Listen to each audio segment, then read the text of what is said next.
എല്ലാവർക്കും നമസ്കാരം. ഞാൻ മധു. കഴിഞ്ഞ വീഡിയോയിൻ്റെ തുടർച്ചയാണ്. കഴിഞ്ഞ വീഡിയോയിൽ ഞാൻ പറഞ്ഞ് അവസാനിപ്പിച്ചത് ശാപത്തിനെ കുറിച്ചാണ്.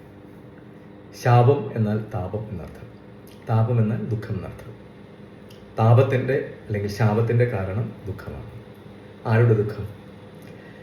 നാം ഏറ്റവും കൂടുതൽ അടുത്ത് പെരുമാറുന്ന, നമുക്ക് ഏറ്റവും കൂടുതൽ ആത്മബന്ധമുള്ള, ബന്ധപ്പെട്ട് നിൽക്കുന്ന, ഏത് രീതിയിലെങ്കിലും ബന്ധപ്പെട്ട് നിൽക്കുന്ന ഒരാൾക്ക് നമ്മളിൽ നിന്ന് ഉണ്ടാകുന്ന ഒരു ദുഃഖം അറിഞ്ഞോ അറിയാതെയാവാം.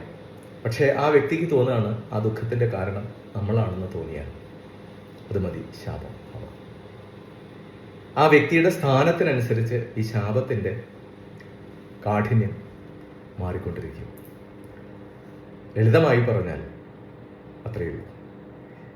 ആരാണ് ബന്ധപ്പെട്ട് നിൽക്കുന്നതെന്ന് ചോദിക്കുമ്പോൾ ഒരു വ്യക്തിയെ സംബന്ധിച്ചിടത്തോളം ഭാരതീയ സംസ്കാരത്തിൽ ഏറ്റവും പ്രധാനപ്പെട്ട വ്യക്തി ഗുരു തന്നെയാണ്. ഗുരു എന്നാൽ നമ്മളെല്ലാത്തിനും ആശ്രയിക്കുന്ന നമ്മുടെ വഴികാട്ടിയായ ആൾ. തൽക്കാലം അങ്ങനെ വെച്ചാൽ മറ്റൊന്ന് അച്ഛനാണ്. അച്ഛനും ഗുരു തന്നെ.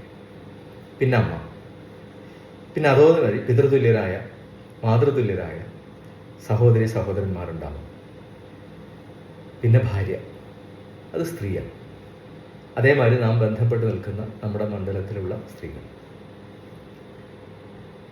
അടുത്തത് ഏറ്റവും പ്രധാനപ്പെട്ട ഒന്നാണ് സർപ്പങ്ങൾ. സർപ്പങ്ങൾ എന്ന് പറഞ്ഞാൽ നമ്മൾ താമസിക്കുന്ന ഭൂമി, ആ ഭൂമിയുടെ ഉടമസ്ഥരെന്ന് നമ്മൾ കരുതുന്ന സർപ്പങ്ങൾ. സർപ്പങ്ങൾ എന്ന് പറയുമ്പോൾ ഇഴയുന്നത് മാത്രമല്ല സർപ്പം, അതിന് അനേകം വ്യാഖ്യാനങ്ങൾ വേറെയുണ്ട്. അത് പിന്നീട് ഞാൻ സംസാരിക്കാം. പിന്നെയുള്ളത് ശത്രുക്കളാണ്. ശത്രുക്കൾ എന്ന് പറയുമ്പോൾ പലതരത്തിലുണ്ടാവും. നമ്മുടെ ഉയർച്ചയിൽ അല്ലെങ്കിൽ നമ്മളോട് അപകർഷതാബോധം തോന്നുന്നവർ, ഇവരൊക്കെ നമ്മളോട് എതിർപ്പുള്ളവരായിരിക്കാം. ഇവരുടെയൊക്കെ ചിന്തകൾ യഥാർത്ഥത്തിൽ നമ്മുടെ ജീവിതത്തിൻ്റെ സുഗമമായ ആ യാത്ര ഒഴുക്കിന് തടസ്സം സൃഷ്ടിക്കാം. യഥാർത്ഥത്തിൽ ഉണ്ടത്. ഇത് തന്നെയാണ് ശാപം. അപ്പോൾ എപ്പോഴൊക്കെ നമ്മുടെ ജീവിതത്തിൽ വേണ്ട രീതിയിൽ പുരോഗമനം ഉണ്ടാകുന്നില്ല, നാം ആഗ്രഹിക്കുന്ന രീതിയിൽ ജീവിതം മുന്നോട്ട് വരുന്നില്ല, നമ്മൾ അറിയാവുന്ന രീതിയിലൊക്കെ പ്രവർത്തിക്കുന്നു, ബുദ്ധി കൊണ്ട് പ്രവർത്തിക്കുന്നു, വേണ്ടതൊക്കെ ചെയ്യുന്നു, പക്ഷേ എങ്കിലും അതിനൊന്നൊരു ഫലം കാണുക. എന്തോരം ധനം കിട്ടിയാലും അത് ഉപകരിക്കാത്ത രീതിയിൽ വരിക, നമ്മൾ ആഗ്രഹിക്കുന്ന രീതിയിൽ ജീവിതം വികസിക്കുന്നില്ല എന്ന് കാണുന്നു. ഇങ്ങനെയൊക്കെ വന്നാൽ, അല്ലെങ്കിൽ നമ്മുടെ ബന്ധങ്ങളിൽ തകരാറുണ്ടായി തീരുക, ധനമുണ്ടെങ്കിലും കുടുംബസുഖമില്ലാതിരിക്കുക, ഇങ്ങനെയൊക്കെ വന്നാൽ അന്വേഷിക്കേണ്ടത് അങ്ങനെ എന്തെങ്കിലും ശാപങ്ങളുണ്ടാവും. അങ്ങനെ പറഞ്ഞു വരുമ്പോൾ ഓരോ തരത്തിലുള്ള ശാപത്തിനും ഓരോ തരത്തിലുള്ള സ്വാധീനം ജീവിതത്തിലുണ്ട്. ഗുരുശാപം എപ്പോഴും പ്രതിഫലിക്കുക. ഗുരുശാപത്തിൻ്റെ ആദ്യത്തെ പ്രതിഫലനം നമ്മുടെ അഭിമാനത്തെ ബാധിക്കുന്നതാണ്. മാനം പോവുക എന്ന് പറയില്ലേ, യഥാർത്ഥത്തിൽ പലപ്പോഴും ഇതൊരു ഗുരുശാപമായിരിക്കാം. അതേ രീതിയിൽ തന്നെ ഗുരുശാപത്തിൻ്റെ മറ്റൊന്നാണ് ധനം.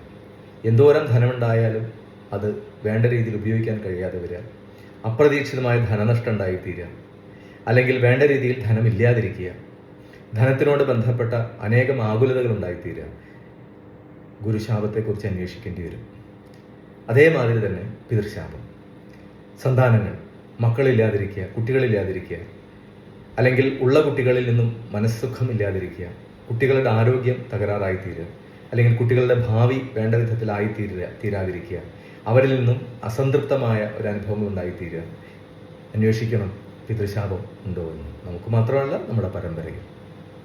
മാതൃശാപം, സ്നേഹമില്ലായ്മ, സ്നേഹരാഹിത്യം, സ്നേഹിക്കപ്പെടുന്നില്ല അല്ലെങ്കിൽ സ്നേഹിക്കാൻ സാധിക്കുന്നില്ല, സ്നേഹമില്ലായ്മ, പൂർണ്ണമായിട്ടും അമ്മയെ അന്വേഷിക്കേണ്ടി വരും.